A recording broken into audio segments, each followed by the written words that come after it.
have a brand new study, hot off the presses, just came out last week, all about this 9-1 DIVOC that's out there and the relationship between two markers that get markedly better when you eat a ketogenic diet. I thought you would find this very, very interesting in light of all that's going on in the world right now with this virus that's out there and all the things that's being pushed on us about it. I've gotten brand new research. This literally came out less than a week ago that's taking a look at two of your lipid markers. That's your cholesterol markers.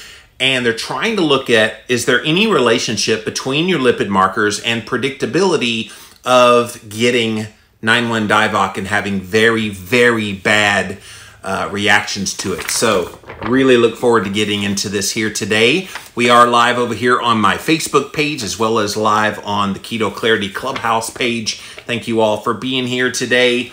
I don't do a show officially yet. I used to do one called Jimmy Rants, the logo back there, Jimmy Rants. But I'm probably going to rebrand this show into something where I break down studies, because one of the most popular things I did on my old Jimmy Rant show was break down studies into lay language, and people seemed to enjoy that. So I'm still working on a concept for what I'm going to call that. But in the meantime, we're just going to do the concept without a name. But so if you just joined us, I'm going to go over a brand new study. It just came out last week, and it was published in the March 30th, 2021 issue of the medical journal called Scientific Reports. And so it's an open access journal article, which means open access. Anytime you see open access, that means you can read the entirety of the study all online. It's not behind a paywall, which a lot of these studies are. Many of these studies that I bring to you and have brought to you, they're like $50, $70, $100 behind a paywall to be able to access them. And so I get it when open access ones get out there. I'm like, I grab those because they're very easy to get. But the title of this one, if you want to go look it up, Low HDL and High Triglycerides Predict 9-1 DIVOC Severity. Sorry, I got a phone call. For those of you that have not heard me use 9-1 DIVOC before, just do it backwards. And it's that virus thing out there that is the pandemic. Okay, now you got it? Okay.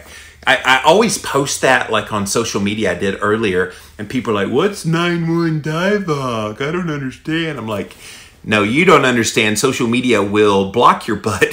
Somebody is very persistent about calling me right in the middle of me doing this live. So, all right, so let's get into this study. Again, it's published in the journal Scientific Reports, March 30th, 2021. Low HDL and high triglycerides predict 9-1 DIVOC severity. It's out of research out of, where are they? They're in Spain, a bunch of Spanish researchers. All right. Lipids are indispensable in the SARS-CoV-2 infection process. The clinical significance of plasma lipid profile during 9-1 DIVOC has not been rigorously evaluated. We aim to ascertain the association of the plasma lipid profiles, that's your blood cholesterol, with SARS-CoV-2 infection clinical evolution. Observational cross-sectional study, which is what this one is, included 1,411 hospitalized patients with a diagnosis of 9-1 DIVOC. And they also had to look for an available standard lipid panel before hospitalization. Now get this, 1,305 of them had lipid panels done when they came into the hospital for 9-1 DIVOC.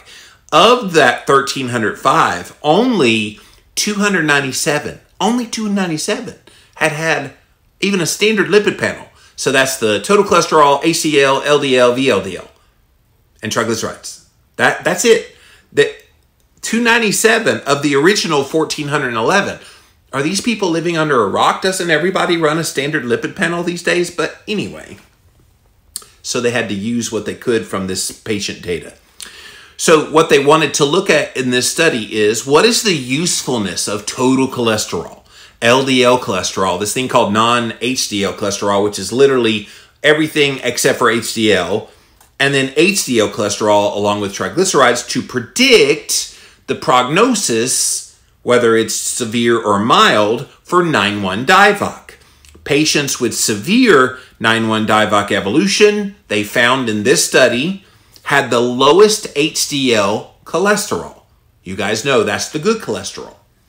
And they had the highest levels of triglycerides before the infection. In other words, as a prophylactic measure of dealing with 9-1 DIVOC before they even got it, lowering triglycerides and raising HDL would have minimized the severity of 9-1 DIVOC. That's going to become very important here in a minute with a point I'm going to make.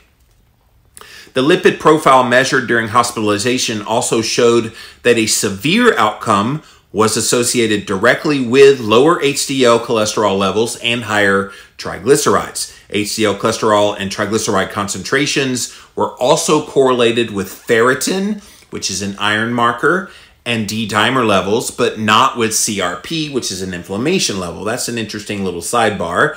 The presence of atherogenic dyslipidemia during the infection was strongly and independently associated with a worse 9-1 DIVOC infection prognosis. Now, atherogenic dyslipidemia, it's a big fancy schmancy word for high triglycerides, low HDL, and get this, higher small dense LDL particles. You know, you've heard me talk about this for years. The reason we need to pay so close attention, not just to LDL-C and total cholesterol, those miss the point because you don't see triglycerides, you're not taking into effect HDL cholesterol, and you're not taking a look at what those small, dense LDL are doing. LDL-C is pretty useless. Even according to this study, it said it's not predictive of anything. HDL is predictive. Triglycerides are predictive. Even total wasn't predicted, so it's pretty amazing. The low HDL cholesterol and high triglyceride concentrations measured before or during hospitalization are both strong predictors of severe course of the disease. The lipid profile should be considered, the researchers say, as a sensitive marker for inflammation and should be measured in patients with 9-1 DIVOC. So if you just joined us, I'm going over a brand new paper, hot off the presses, March 30th, 2021, just came out last week, and it's taking a look at LDL, HDL, triglycerides, total cholesterol, trying to see if we have any correlation with those patients who have the worst outcomes and severity of outcomes with 9-1 DIVOC as compared to ones who have the milder. And what they found is a very clear correlation of those people who have the worst severity of 9-1 DIVOC have low HDL and high triglycerides. Now, why is this important to a keto dieter? One of the markers that gets markedly better, and I did write a book about this, I'm going to remind you, called Cholesterol Clarity. If you want to go check it out and learn more about lipids and why they're important and what happens when you eat keto, blah, blah, blah. One of the hallmarks that you're eating a low-carb diet, this is something you can test for yourself. Am I lowering carbs enough? Have I been able to get them to that sweet spot for me? The way you can know that is to look at your triglyceride levels. Triglycerides will fall easily under 100. Now, there's a few exceptions. People have this thing called hypertriglyceridemia. It's a genetic thing, but most people don't have any kind of genetic predisposition for high triglycerides.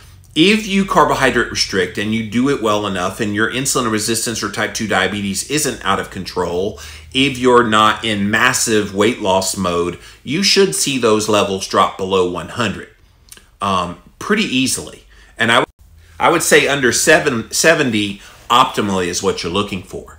And so that is a hallmark of carbohydrate restriction. It long has been, and it's one of the ways that a lot of the low-carb doctors that I have interviewed over the years, a lot of them say, look at the triglycerides, because if they go under 100, it means you're restricting carbs pretty well.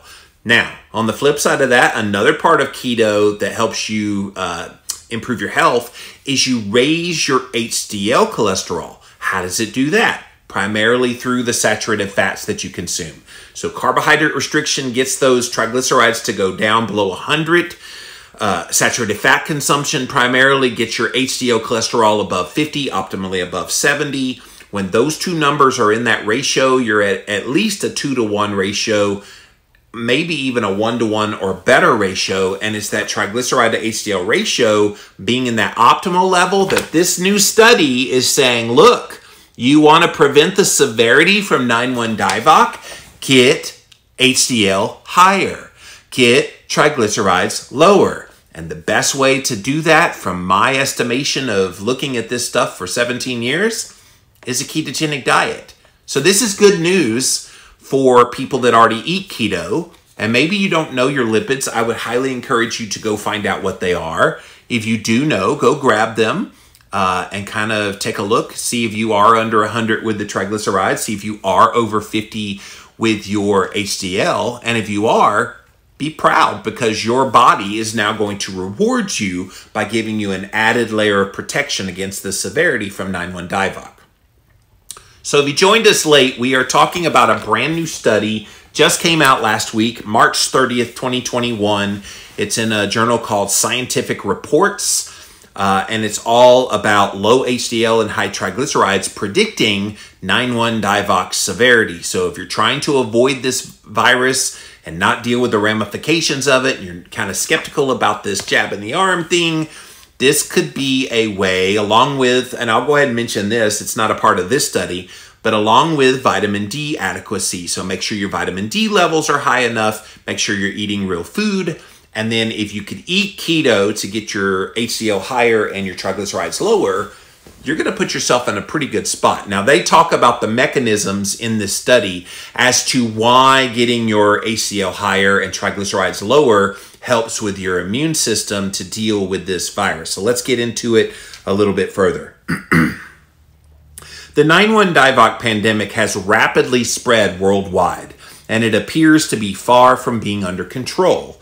While the main pathophysiological mechanisms are being revealed, only some of the factors determining whether some patients have an asymptomatic course while others die have been identified. Given the limited treatment options, the identification of risk factors related to the most severe cases of 9-1 DIVOC is of paramount importance to improve the prognosis. Things like age, sex, background therapies, comorbidities are the main clinical determinants of the severity. High blood pressure, dysglycemia are associated with a worse prognosis, so that's that high blood sugar. Again, something keto helps with. Bring high blood sugar under control, bring insulin levels down under control, and you're going to bring this the severity of the symptoms of 9-1 DIVOC under control. Dyslipidemia is one of the main cardiovascular risk factors. The association between baseline lipid levels and the prognosis has been less frequently studied. So that's the reason they wanted to look at it in this study. We've looked at everything about 9-1 DIVOC that we can, but nobody had ever done one looking at the lipid panel. So in this respect, a recent umbrella review of systematic reviews suggests that dyslipidemia, which means funky monkeyness in your cholesterol levels, may play a role in the severity of the infection. Now listen to this. This is why it's so important for those of you that eat keto. Well, why do I care that HDL is higher and triglycerides lower? What does that mean? Well, watch this. Lipids are crucial in the infection process. Hear that clearly. Cholesterol is what they're referring to. Cholesterol is crucial in the infection process. They provide important structural components of cellular and subcellular organellar membranes. Membrane lipid components participate in the regulation of transmembrane molecular trafficking, including infectious materials such as viruses. That's a lot of gobbledygook just to say they help deal with the virus when they come in your body. You don't have adequate levels of cholesterol. In fact, if you have low cholesterol, you're a sitting duck when a virus hits. Basically, your immune system needs cholesterol to properly work and to deal with foreign invaders. Viral internalization requires the attachment of the virus to the host cell membrane, activating endocytosis mechanism. The membrane lipid composition, and particularly the lipid rafts, influence this process. Once inside the cell, the virus will replicate using the metabolic machinery of the invaded cell. The newly synthesized viral particles exit the cells again by crossing the lipid-rich cell membrane, and based on all the studies of animal models, intracellular cholesterol may increase cellular SARS-CoV-2 infectivity. Recently, though, and it's going to get a little bit techie here, just stick with it for a second. Recently, the SREB2 C-terminal fragment discovered in blood samples from patients with 9-1 DIVOC was identified as an indicator of the severity of the diagnosis and a therapeutic target for preventing the cytokine storm and organ damage. So that pathway is, I think, how they figured out the HDL and triglyceride connection. So stick with me here. In the host cell, the virus modifies cellular metabolism by altering energy production pathways for its own benefit. Both cellular glucose and lipid metabolism are extensively modified, and a recent metabolomic study of patients infected with SARS-CoV-2 has described a specific lipidomic fingerprint. I know that's a lot to take in. Just stick with it, because this science is what lays the foundation for what they found. In addition to structural and energy supply functions, intracellular lipids also act as an intracellular signaling molecule or transcription factor. Viral particles also interfere with these pathways, altering cell physiology and leading to apoptosis and cell death. So they're saying that you've got to make sure the cells are strong enough, and the way the cells are strong enough is to have adequate levels of cholesterol to deal with these viruses and to have those mechanisms in place to make your immune system deal with them properly. So the standard clinical approach to assessing alterations in lipid metabolism is based on the measurement of cholesterol in several lipoprotein particles as well as the triglycerides. So this is the LDL, the HDL, the VLDL, and the triglycerides. Researchers have not determined how these parameters will improve our understanding of the important role of cellular lipids in viral infections. Infectious diseases are usually associated, listen to this, infectious diseases usually associated with a low level of HDL-C and sometimes with low LDL concentrations, while triglyceride levels are typically maintained or even increased. Low HDL-C has been proposed as a risk biomarker for various infections. Regarding SARS-CoV-2, low LDL, HDL, and triglyceride have been described to be associated with increasing the infection severity, and a role for these lipids in immune mechanisms has been suggested. So up until this study, there was only a suggestion that there was a connection. They're now making the connection. Regarding the SARS-CoV-2 infection, we've had these severity, low lipid levels during the infection have been associated with the severity of 9-1 DIVOC. Meanwhile, low plasma lipid concentrations are regarded as a consequence of a hypermetabolic state and undernutrition in the infected patients. However, many metabolic pathways associated with the immune response and the infection itself participate in these alterations. So it's amazing that this is the kind of thing that we're not hearing a lot about. This is why I'm glad researchers are taking a look at this, because most people know what their cholesterol numbers are. And if you can tell people, hey, look, these are markers that will be a predictor of severity if when you get 9-1 DIVOC. And so you want to make sure you know what these things are. Cytokines, inflammatory mediators, modified lipids, and intermediate lipid classes generated during the infection interfere with several steps of lipid metabolism. What they do, they reduce cholesterol synthesis and absorption. They decrease triglyceride-rich lipoprotein clearance, in other words, getting rid of those triglycerides, and reducing apolipoprotein A1 synthesis. Again, I know it's a little techie, just stick with it for a second. Taken together, we hypothesize that an analysis of the lipid metabolism should be contemplated as yet another clinical tool as a way to evaluate SARS-CoV-2 infection state and prognosis. Thus, this study is the aim of this study is to determine the variation in the lipid profile due to 9-1 DIVOC and its associated disease severity. So you guys still with me? Now, for some reason in this study, they put the methods and all that at the end. I want to go ahead and talk about the methods before I get into the results, because if you don't know what they did, why do you care about the results? So let's skip to that part of this study. I'm going to move around a little bit. So the study design, this study employed an observational cross-sectional design.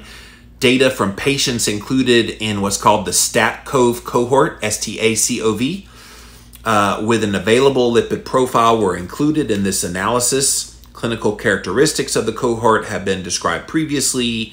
Consecutive patients aged at least 18 who were hospitalized for at least 24 hours were eligible to be a part of this study.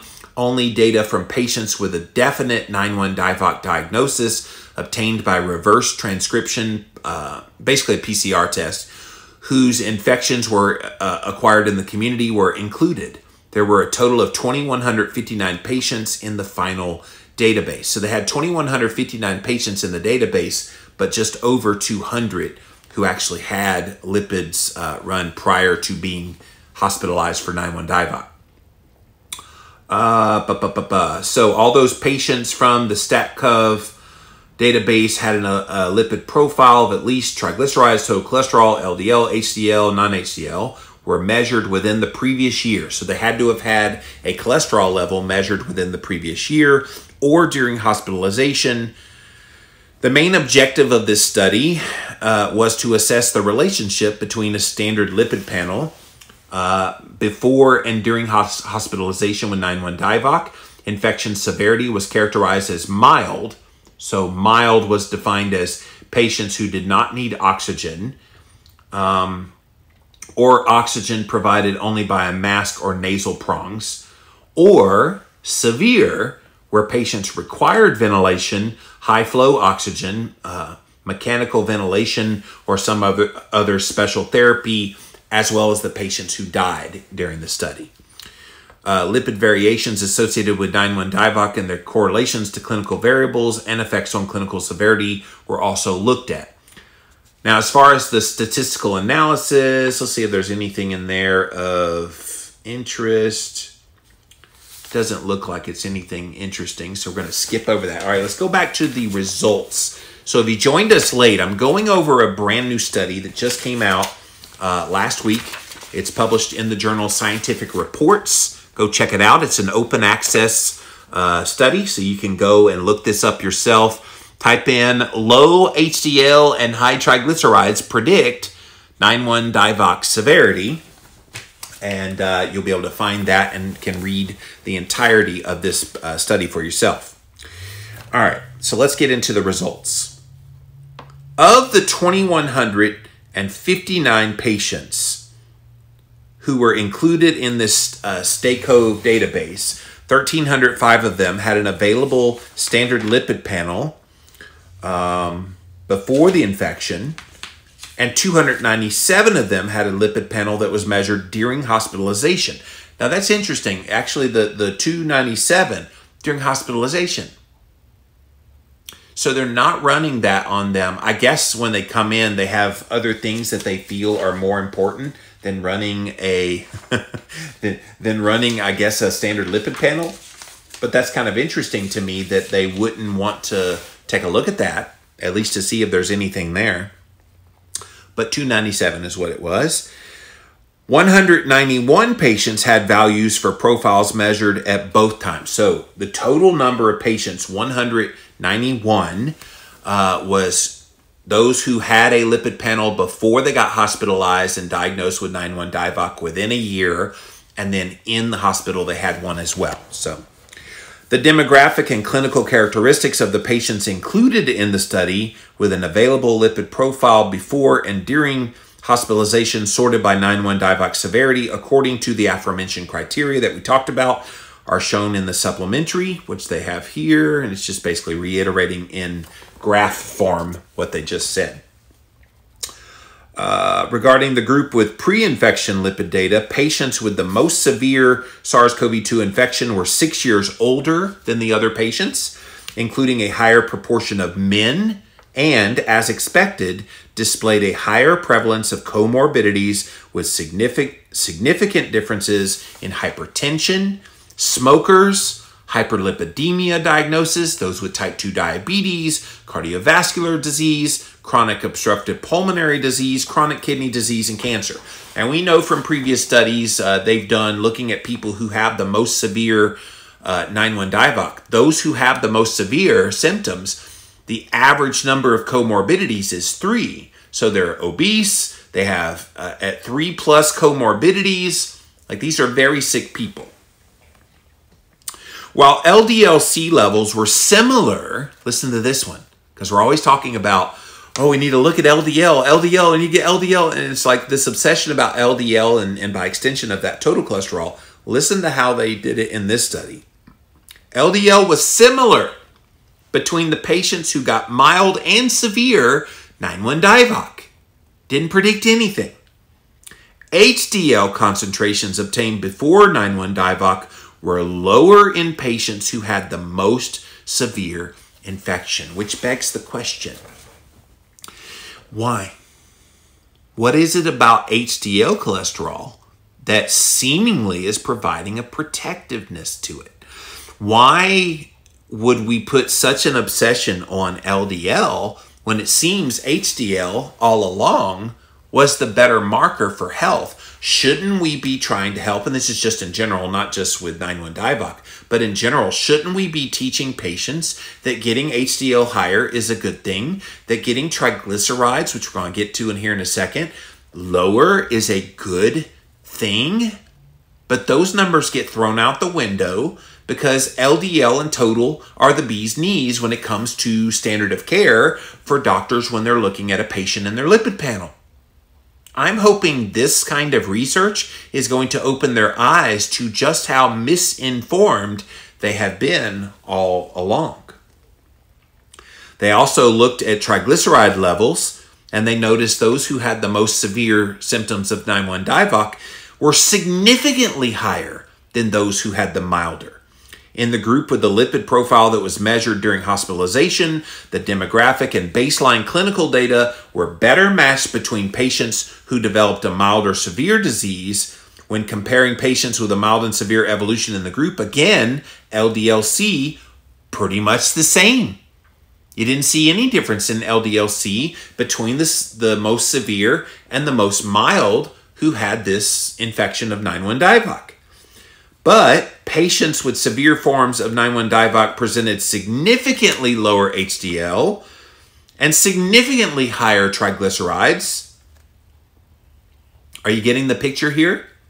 Total cholesterol, LDL-C, non-HDL-C, and HDL-C were obtained before 9-1 DIVOC were significantly higher than the levels measured during hospitalization.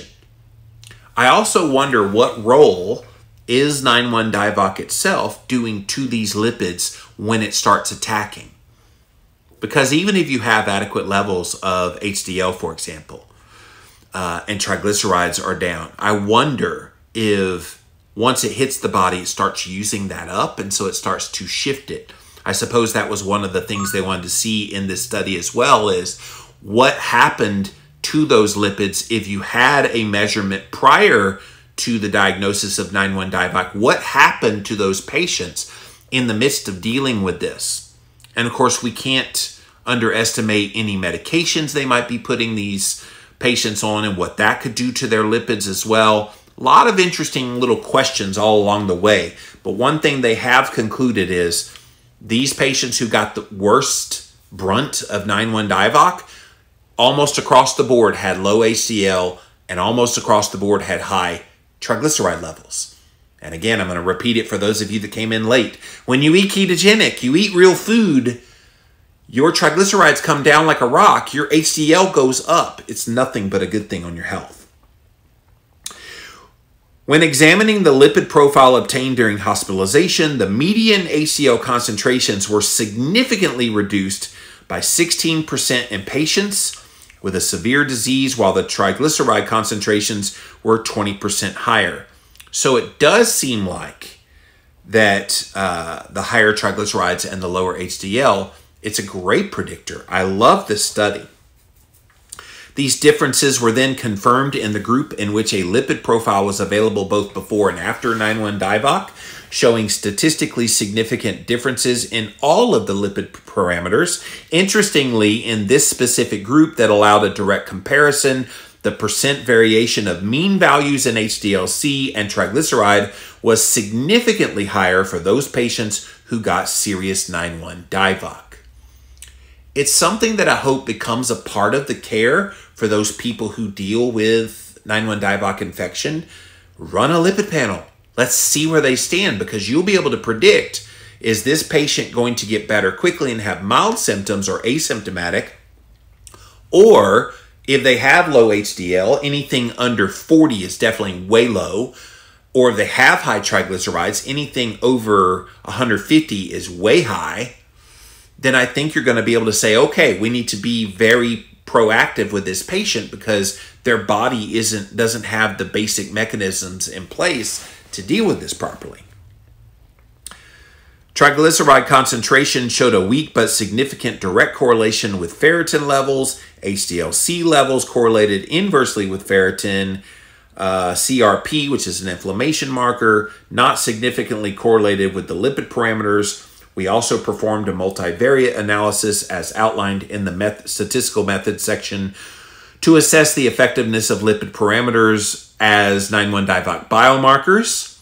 The highest performing model was a random forest model with an accuracy of 76%, blah, blah, blah, blah, blah. It's getting a little bit in the weeds with that. The point is they retested their hypothesis yet again, and once again, they found that high triglycerides and low HDL levels were associated with the very worst prognosis when it comes to 9-1 DIVOC. So let's get to the discussion part of this study. As shown in our study, plasma lipid concentrations should assist with the clinical management of 9-1 DIVOC, including lipid profile alterations as one of the poor prognostic criteria could help the decision-making process driving to an earlier treatment intensification. Our data sufficiently robust for us to conclude that low HDL levels and high triglyceride levels during hospitalization should be considered as high-risk markers for 9-1 DIVOC. Don't miss this, guys.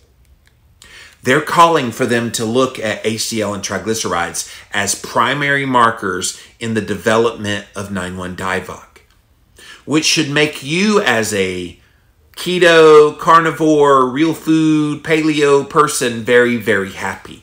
Because if you're already eating this way and you're already getting your triglycerides under 100, you're already getting your HDL cholesterol above 50, did you know that that alone, and if you add in the vitamin D sufficiency, which we've talked about on previous previous shows that I've done, if you talk about getting your blood sugar levels under control, which again, all of these are indicative of someone who eats a ketogenic diet as well, you're putting your body in the best possible position to deal with this virus when it hits. And I'm not trying to tell you don't get the jab in the arm. If you think that's the bee's knees and that's what you want to do for your health, go for it. I'm not stopping you. I had somebody today, I'm glad you've stopped being anti-vax. I'm like, I'm not anti-vax. I just don't want this one. I think you need to be smart about it. And it's studies like this that underscore why I don't think I need this one. And so I want you to start thinking about that. Hey, I've got higher HDL. I have lower triglycerides. I've got my glucose under control. Why again am I worried? You need to think about those things. On the other hand, in patients with an available pre-infection lipid profile, low HDL and high triglycerides associated with the worst prognosis, surprisingly, only 297 of the 2,159 patients, that's just under 14%, that were included in the database had a lipid profile that was determined during their hospitalization. I wonder if that's going to change because of this study. Are they going to now, with everybody diagnosed with 9-1 DIVOC, run a lipid panel? How cool would that be? I would love it if they could run not just a standard lipid panel, but an NMR lipoprofile test. Although I think that would mess up the company that examines that, Liposcience in North Carolina, because if they have a 9-1 DIVOC positive patient and they got their blood in the lab, would that create a contact tracing? It'd be weird, I guess. So that's interesting. Lipids are usually associated with the nutritional status of patients, but not as markers of infection or inflammation. It should be. I think high triglycerides is a clear sign of inflammation going on. Same with low HDL. Our data support the relevance of lipids even on the standard lipid profile as markers of the global inflammatory status and helpful risk markers. Several studies have described rapid changes in the lipid profile in response to 9-1 DIVOC and the progression of the disease. Therefore, a major gap may exist between the presence of dyslipidemia prior to viral infection and the time at which lipid disturbances were detected at the time of hospitalization. In our study, infected patients presented lower triglycerides, LDL, HDL, and non-HDL compared to levels before the disease. However, triglyceride levels did eventually become significantly higher in the midst of the hospitalization. I would love to have a doctor explain why triglycerides go higher. I wonder if it's a part of where the body's fighting off this thing and it's causing that higher triglycerides. It's an interesting little side note. Several explanations for these variations have been proposed, so let's see what they say. A hypercatabolic status and the usual undernourishment during acute infections must play a role in this. However, the paradoxical behavior of triglyceride concentrations requires additional explanation of interest. Patients with a severe evolution presented significantly higher triglyceride and lower HDL, suggesting that factors associated with the 9-1 DIVOC evolution influence these lipids. So maybe it's actually influencing, which is all the more reason why you don't want to be on the marginal end of sort of kind of moderate levels of HDL and sort of kind of but not real high levels of triglycerides. What does that look like maybe for a casual keto person? If you kind of halfway do keto and you get your triglyceride levels at like 140, is it horrible? Not according to the range. The range is 0 to 150. So you go to see your doctor, oh, it's normal. But 140 is high, on the moderate level of high. Let's look at HDL. Let's say you get your HDL at like 41. It's not horrible, but it's not great either. So then what happens when you go and you get exposed to this virus, and then it starts doing all it does to exacerbate triglyceride levels to go higher and exacerbates HDL levels to go lower?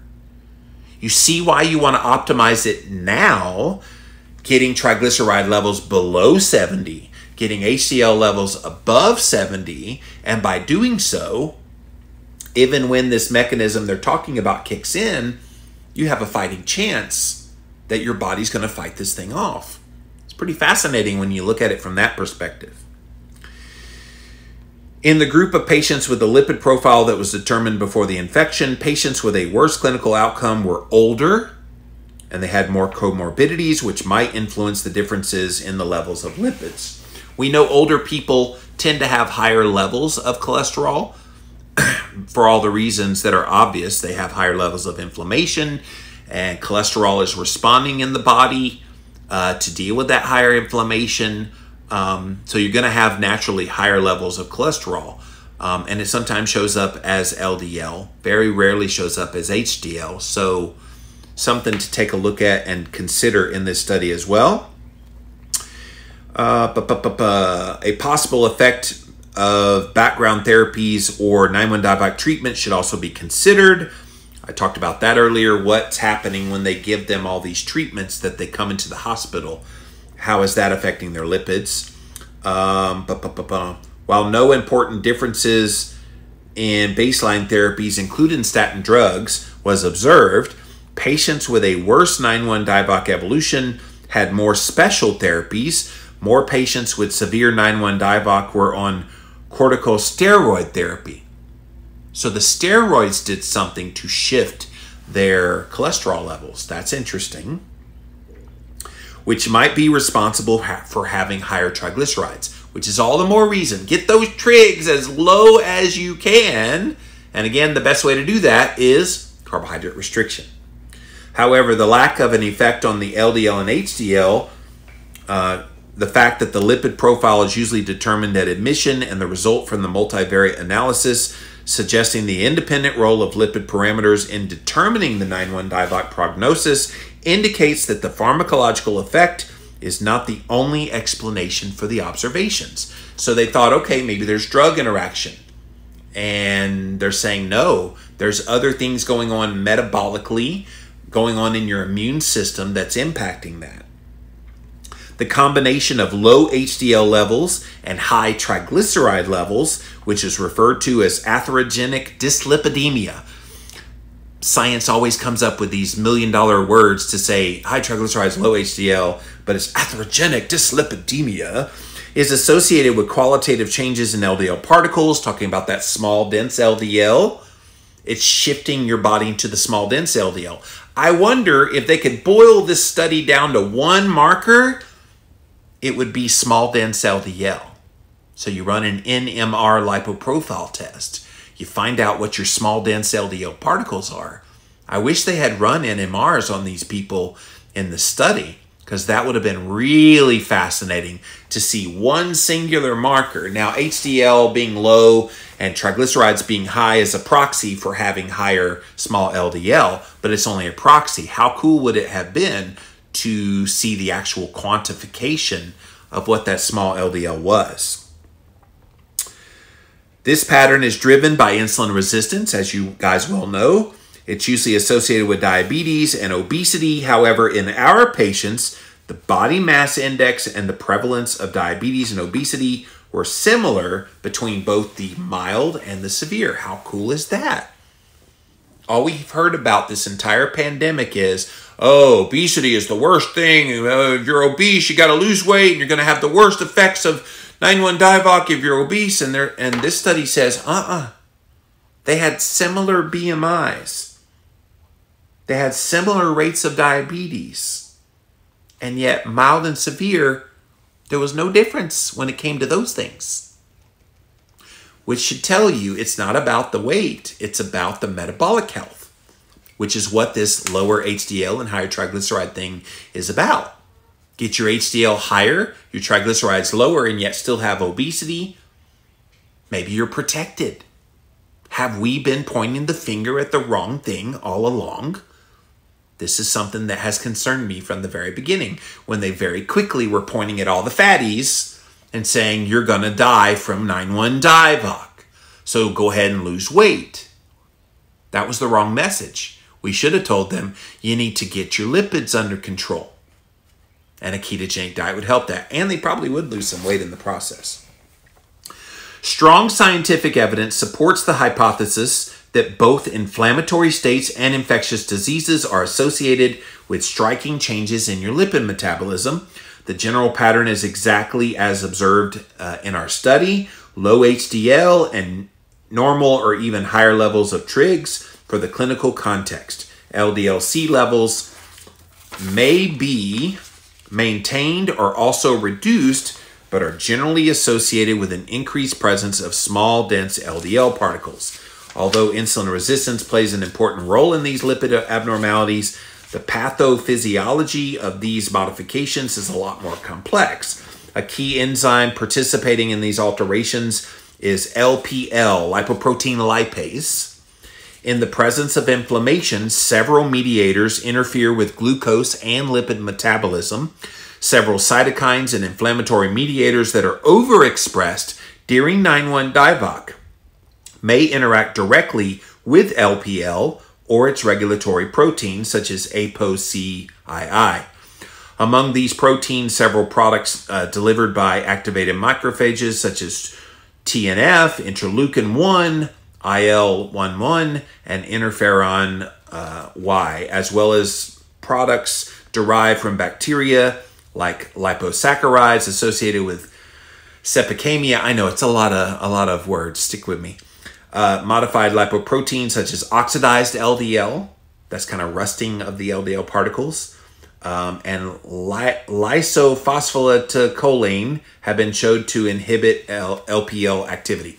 They're just further trying to explain the mechanism for why this low HDL and higher triglycerides is happening. Lower LPL activity results in decreased conversion of triglyceride-rich to LDL, leading to higher triglycerides and lower HDL. There's the mechanism. There's how you have this higher trig, lower HDL thing happening. Moreover, altered activity of the cholesterol or the cholesterol ester transfer protein, leading to small dense LDL particles, there's a connection there, and lower HDL concentrations has been described and associated with a poor infection prognosis. Although some of these pathways may partially explain the low HDL levels, other factors like the inhibition of ApoA1 synthesis or increased HDL clearance due to the uptake of inflammatory mediators, things like serum amyloid A by HDL, must also be taken into consideration. I love that these researchers are literally thinking outside the box. They're trying to look and uncover every stone that they possibly can to try to explain why it is that the HDL is going lower. I love it. Even if I don't understand everything they're saying, I get what they're trying to get at here. Recent plasma lipidemic data from patients infected with SARS-CoV-2 have revealed substantial modifications of lipid families during the infection. I don't want to bore you too much with a lot of the gobbledygook here.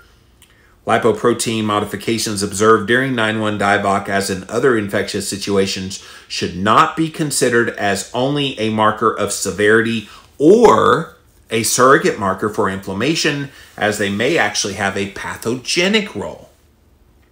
Triglyceride-rich lipoproteins have been associated with innate immunity due to their capacity to bind to toxins. Furthermore, low HDL cholesterol levels may cause dysfunction in this innate immunity. This is why HDL levels are so important. A first line of defense mechanism when 9-1 DIVOC hits your body. HDL, listen to this, is an inflammatory mediator that buffers toxic molecules, and it does that by absorbing them and transporting them to the liver to get out of your body. See, guys, this is why having higher HDL is so important. You know, I think we take for granted that when we eat keto, we have mechanisms that take place that improve our health. We don't always know why higher HDL is good and lower triglycerides are good, and lower inflammation markers like hsCRP and lower insulin and lower blood sugar. We may not always know why specifically those things are helping us, but this research is showing, at least from the HDL and triglyceride standpoint, why it's tantamount with the biggest news story in our health in our lifetimes. This is huge. I hope you're getting that. This present study does have some limitations, so let's get to those. First, it was a retrospective study precluding any analysis of the causal relationship. So retrospective means they had to go back and look at data that had already been run. They couldn't look at the patients in the midst of going through this. So they were relying on data that was pulled prior to them being able to do the study. Secondly, the lipid concentrations measured before the infection were obtained at any moment during the previous year. So you're going to have some results in there. Maybe you were non-fasted. Maybe you have some that were like a full year before this happened. And so are you the same today as you were a full year ago? Maybe somebody had some diet change since their last update. So there's a lot of kind of confounders and limitations there. Similarly, we were unable to precisely determine when the lipid profile was measured during hospitalization. So if you test on day one when they just get diagnosed with 9-1 DIVOC versus day like 7, 3, 4, 5, 6, 7, maybe as the cytokine storm is happening from 9-1 DIVOC in that person's body, maybe the lipids change radically. So they didn't know when the blood was pulled during hospitalization. So that was an important limitation of this as well. They did note here, it is usually included in the first standard blood test performed after admission. Therefore, we were only able to deduce that the lipid profile was measured within that first couple of days. Finally, there were only 191 patients who had both measurements before and during the infection, limiting our ability to obtain robust conclusions about the effect of lipid variations. Standard lipid concentrations are not only a marker of nutritional status, but also a biomarker of infection and the degree of inflammation that may play a pathophysiological role. A high triglyceride level associated with a low HDL concentration must be considered now as a marker of a poor prognosis for 9-1 DIVOC. Our data strongly support the need for lipid profile measurements during the course of 9-1 DIVOC, since the lipid profile appears to be a potent risk biomarker. I will go one step further than the researchers. I will say, if you don't know what your cholesterol levels are now, if you haven't had one run in the past year, go get one run. And I highly recommend you get the NMR lipoprofile test. So what the NMR does is it directly measures LDL cholesterol. It gives you all the rest of the standard panel as well, but it measures LDL cholesterol and it breaks it down into the small dense versus the large fluffy kind. Then if you were to get 9-1 DIVOC and they were to run your cholesterol in there, then you have comparison. So if you haven't been infected with 9-1 DIVOC yet, I'd say go get a lipid panel as soon as you can. So that then when the inevitable happens, we're all going to get this virus eventually. Even those who get the jab in the arm, they're going to get it. They're going to get it. We're all going to get it. You don't run from a virus. So because we're all going to get it, go ahead and have that data available, especially if studies like this one end up changing the way that they diagnose people and what they do once they diagnose them. So again, if you came in late, March 30th, 2021 issue of the journal Scientific Reports. This is an open access journal article, Low HDL and High Triglycerides Predict 9-1 DIVOC Severity. Go look this up. It's got lots of graphs and things that I did not read to you, but I did read the whole study to you. Pretty fascinating stuff, huh? And especially with all the hyperventilating people are doing about this jab in the arm thing. Oh, we got to go get the jab in the arm. And I'm thinking, no, get your HDL higher. Get your triglycerides lower. Get your inflammation levels lower. Get your insulin and glucose levels lower. Why are we so quick to jump on a jab in the arm, which, oh yeah, by the way, doesn't come without its risks as well? You got to take all those things into consideration. All right, let's see if there's anybody that has anything they want to say. And if you're here on Clubhouse, if you want to pop up on stage and comment, would love to have you come up. Go ahead and hit the hand, raise your hand, come on up on stage. I'm going to hit some of the people here on Instagram Live first, and then Brian, I'll come to you next. So let's go Instagram, see if you guys have anything about this one. Go ahead and give me your comment. Wow, a bunch of people here today. Thank you guys for being here. Looks like a bunch of people were listening, and I'm not seeing many people commenting. Kira over on Facebook said, I loved reading Cholesterol Clarity. I bought 2 of them, one for me and one for my primary care physician. He's not talking to me anymore. Uh-oh, that's not good. Yeah. All right, Brian, you're on deck, man. What you got, bud? Hey, Jimmy. Hey, bud. This was, I was going to say a great review of that study. And my question to you, and I say this jokingly, how many news networks are going to be picking up on this study? My guess is 1, 2, 3, carry the 5 at 0. 0. Even worse than 0, probably. I want to ask you a question back. You are a pharmacist by occupation. What did you think about where they were talking about that the concerns about the mechanisms why these lipids changed had nothing at all to do mechanistically, at least from their calculations, from the pharmaceuticals that they were using? It's very interesting. This all comes back to you gotta treat your body correctly by eating the right types of foods. I mean, this is how you're going to be getting through this. We're all going to be getting this at one point or another. This 9-1 DIVOC, and this is something that we have to know about to treat, and this is something that's not going to have anything to do with pharmaceuticals at all. And you know, you think about money, and you're thinking about, you know, what's driving the system. This is something that I don't think is the reason why I mentioned that first question, is that this is not going to be mentioned because there's no money to be made. Right. If we start working on, you know, adjusting our diet, especially, you know, this is a great way to, you know, ketogenic lifestyle is a great way to start improving your outcomes. So, yeah, I'm not sure if I answered that question, but well, I think it's a great thing.